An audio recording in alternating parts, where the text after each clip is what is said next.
আচ্ছা, মৃত্যুর পর আত্মার প্রথম রাত কেমন কাটে তোমরা কি জানো? তো চলো জেনে নি। গরুড় পুরাণে বলা হয়েছে যে দেহ ত্যাগ করার পর যে প্রথম রাত, সেটা আত্মার জন্য সব থেকে কঠিন, দুঃখ এবং কষ্টের হয়। যখন মানুষের শরীর থেকে আত্মা বের হয়ে যায়, তখন আত্মা সেখানেই দাঁড়িয়ে থাকে 2 ঘন্টা পর্যন্ত। সে বারবার চেষ্টা করে তার শরীরে ফিরে যাওয়ার জন্য, কিন্তু সেটা পারে না। চারিদিকে কান্নার আওয়াজ।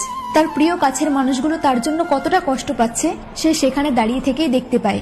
এমনকি তার মা বাবা, তার সন্তানরা, এছাড়াও তার ভাই বোনের সকলের কান্নাই সে শুনতে পায়। সে চেয়েও কাউকে স্পর্শ করতে পারে না। এটাই আত্মার কাছে সব থেকে দুঃখ এবং কষ্টজনক হয়। তারপর হয় প্রেত যাত্রা শুরু, যেখানে 13 দিন তার কর্মফল ভোগ করতে হয়। যদি সে পাপ করে তাহলে তাকে আগুনের নদীতে ফেলে দেওয়া হয়, নিজের শরীরকে ঝলসতে দেখতে হয়। আর যদি পুণ্য করে তাহলে যমরাজ তাকে আলোয় ভরা দুনিয়ায় নিয়ে যায়, যেখানে সে কোনো শাস্তি ছাড়াই আনন্দে জীবনযাপন করে থাকে।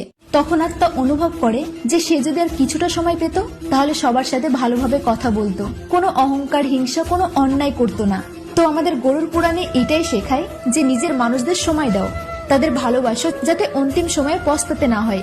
তত ইন্টারেস্টিং তথ্য সকলকে শেয়ার করে দাও। আর ভিডিওটি ভালো লাগলে অবশ্যই লাইক এন্ড সাবস্ক্রাইব করে যেও। টাটা।